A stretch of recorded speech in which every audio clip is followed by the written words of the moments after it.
Hello, I'm Duncan from Fishbowl Films and we're here today to review Digital Photo's Thanos Pro 2. Let's get to it.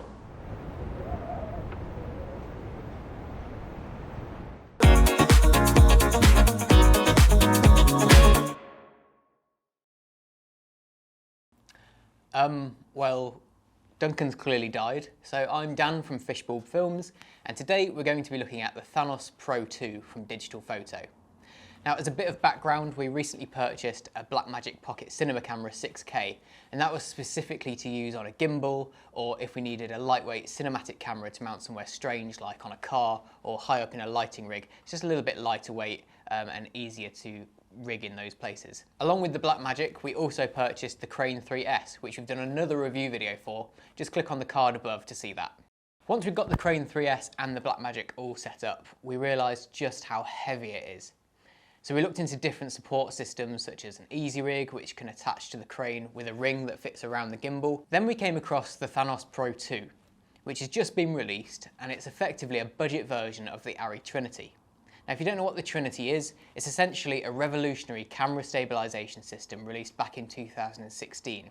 And it combines classic mechanical stabilisation that you find with things like the Steadicam and the GlideCam, and active electronic stabilisation, which you find with gimbal systems like the Ronin and the Crane. We've had a few other bits from Digital Photo, like their V-Lock clamp, and we've been really impressed with the quality of their products. Granted, it's not the same quality as you're going to get with Arri stuff, but for the price point, this gear is really well made, robust, and I have absolutely no problems whatsoever with attaching £4 worth of kit to the top of it. Speaking of price, the Thanos Pro 2 retails at around £1,038, and that's $1,350. Now remember that this is for the mechanical side of the system only, so you need to have your own compatible gimbal that works with it. That said, Digital Photo provide pretty much everything else you need to get started. You can check out our unboxing video by clicking on the card above to see the detailed breakdown of what you actually get within the package. So that's enough chat. Let's see what this setup can actually do when coupled with our Crane 3S. Full disclaimer here, I'm in no way a Steadicam operator. I've done bits of gimbal work in the past, but these shots were literally my first attempt at trying anything close to Steadicam.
So, as you can see, the Thanos Pro 2 opens up a whole new world of possibilities for your gimbal.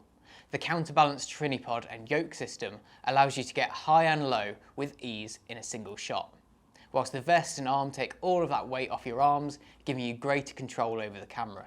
The arm also removes the majority of that bounce on the Z-axis that gimbals simply can't do. I will say straight off the bat that this will not make you a pro Steadicam operator the moment you put it on. As you saw from our example shots, I still need a lot of practice to perfect these shots.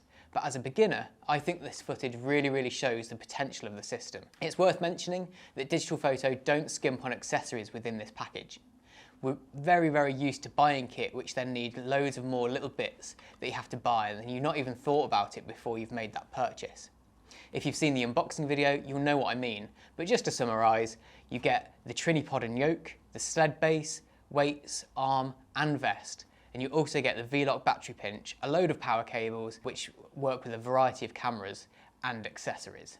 You also get a carry case and a magic arm. What would have been nice is a couple of smaller weights to help really fine-tune the balance of the system left or right if your camera and gimbal is heavier on one side. We ended up using some little small rig weights, which we already had in order to fine-tune that balance. In terms of the build quality, it all seems very, very good. It's a mixture of metal and carbon fibre, and compared to other smaller and emerging brands, it doesn't seem as if corners have been cut on quality. As independent filmmakers, there's not always a place for brand snobbery, and we're seeing more and more of these lesser known brands releasing some really, really innovative and high quality products for a fraction of the price of the industry leaders. A good example I like to use is Aputure Lighting. A few years ago, no one had really heard of them, and they were releasing LED lighting solutions for corporate and low-budget filmmaking, and now they've risen to become really popular with independents, hobbyists and professionals alike, and some of the most competitive and innovative products on the market are from Aputure. Just a quick break to remind you that here at Fishbowl we don't just produce product reviews. Our YouTube channel is always being updated with loads of content such as behind the scenes videos from our latest projects, how-to videos, and interviews with industry professionals. So hit the subscribe button and make sure you're the first to see these brand new videos. So onto the ease of use and setup of the Thanos Pro 2. Straight out of the box, the setup of the system was pretty self-explanatory, and we worked it all out and had it in an acceptable state to test it within an hour or two. The balancing process takes some practice and patience to begin with, so don't expect to just get it out and start shooting as soon as you get it out of the box. Of course, the first thing you need to do is get your gimbal balanced, as you would normally. Once that's done, you need to get it onto the Trinipod. Initially, we kept our Crane 3 handle between the Trinipod and the gimbal. However, this made it all feel very top heavy, and I wasn't particularly happy with the handling of it. So once we'd taken that handle out and attached it directly to the Trinipod, things started working much, much better. One thing I would say about this part of the process is that screwing the gimbal onto the Trinipod is really, really quite awkward, and I'm always worried that we're going to end up cross-threading it. There may be a better technique to get it on, but ideally you need two people to do it, just so that you've got a bit of extra support on the gimbal. Whilst on the subject of the thread, which by the way is both 1/4 inch 20 and 3/8 16, thanks to this nifty spring-loaded adapter, it's really, really strong.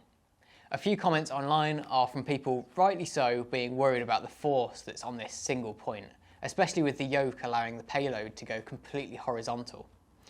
In response, Digital Photo released a very reassuring video of the Trinipod with 15.8 kilos of weight being swung around on it with absolutely no issues. In terms of the mechanical balancing, this is where things start to get interesting.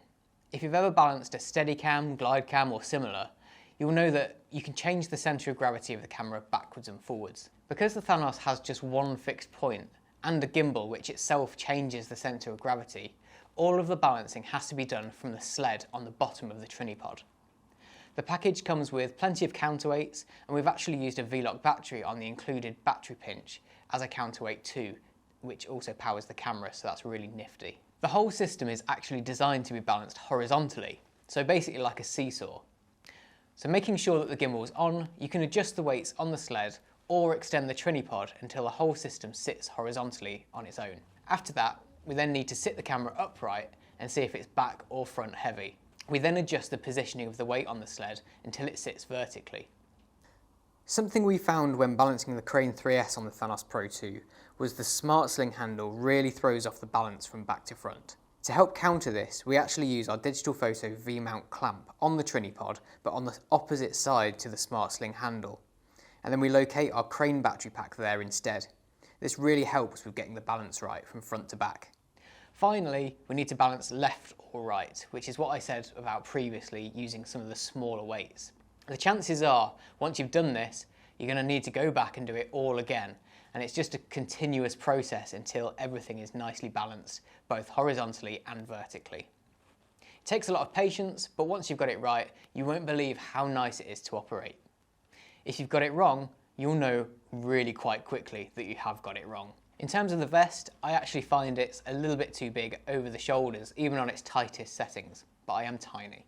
You can adjust all of the straps and the height of the front depending on your size. It's nicely padded and distributes the weight quite well, Although if you're not used to this kind of system, you're probably going to need to do short bursts and get used to it gradually over time. All in all, I would put the Thanos Pro 2 up there as one of the best purchases we've made in recent years. The amount of versatility it adds to the crane and the ability to add those sleek Steadicam style shots makes it 100% worth it. And we really can't wait to get it out there on some more projects going forward. Now, if you've enjoyed this review, make sure to subscribe to our channel for loads of reviews, tips and tricks. And if you fancy getting your own Thanos Pro 2, there's a link in the description which, full disclaimer, does give us a little bit of a kickback. Thanks for watching and we'll see you next time.